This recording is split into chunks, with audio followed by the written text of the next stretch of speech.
এই যে মৃত্যুর পর যে উঠবো, উঠার পরে বিচার যে হবে, এই বিচারটা এই কারণে দরকার, পৃথিবীর কোন বিচারেই শতভাগ কারেক্ট নয়। একটা লোক 100 জনকে মারছে, তারও কিন্তু একবার মৃত্যুদণ্ড, নাকি তার 99 বার উঠাবেন বারবার? বলছে ভাই বুদ্ধি আছে? কোন বুদ্ধি আছে? যারা লক্ষ লক্ষ লোক মারছে একবারে মৃত্যুদণ্ড। পরকালে আল্লাহ কি করবেন দেখেন, আপনাকে যখন চিন্তা করবেন, আল্লাহ না করুক যারা জাহান্নামে যাবে, আগুনের মধ্যে যে পুড়বে, শরীরের যে স্কিন আছে না, স্কিন, এই স্কিনটা প্রতি মুহূর্তে চেঞ্জ হবে। অনেকে মনে করতেছে বাপরে প্লাস্টিক সার্জারি বোধহয় করে দিবে। নো, আপনি শুনলে ভয়ঙ্কর। আমরা যে কষ্টটা পাই, যে সুখের অনুভূতি এবং কষ্টের অনুভূতি, এইটা আমাদের পেইন রিসেপ্টর বলে একটা জিনিস আছে, এইটা আছে স্কিনে।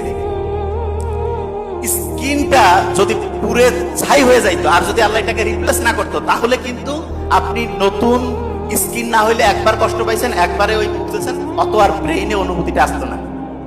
আল্লাহ জাহান্নামে যারা যাবে, আল্লাহ আমাদের রক্ষা করো এখান থেকে, তাদের স্কিনটা প্রতি মুহূর্তে চেঞ্জ করবে, নতুন স্কিন। মানে আপনি চিন্তা করেন, একজনকে আমি লাঠি দিয়ে যদি এখন পায়ের মধ্যে আঘাত করি, একটু লাগবে। ঠান্ডায় যদি আঘাত করি, বেশি লাগবে না? ঠান্ডায় সকালবেলা যদি হাড্ডির মধ্যে আঘাত করি, অল্প লাগবে না বেশি?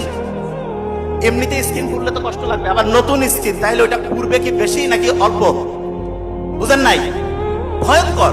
তার মানে জাহান্নামে গেলে প্রতি মুহূর্তে আপনার কষ্টের পরিমাণ এত ব্যাপক হবে।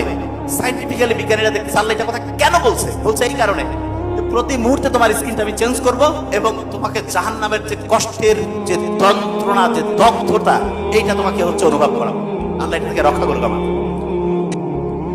যে জায়গায় আমরা ছিলাম, ওই যে খেয়াল আছে যে খুব জ্ঞানী লোকের কাছে যে 4-5 জন লোক, জ্ঞানী লোকের কাছে 4-5 জন লোক না লাস্ট পর্যন্ত টিকছে, তারা বলছে যে আমাদেরকে এখন বুদ্ধি দেন, এবং তারা কিন্তু সফল হয়েছে।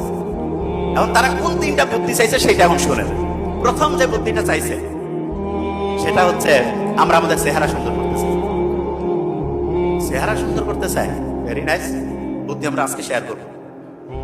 দ্বিতীয় তারা যেটা চাইছিল সেটা কি? সেটা হচ্ছে আমরা জীবনে যাতে সবচেয়ে বেশি সফল হই।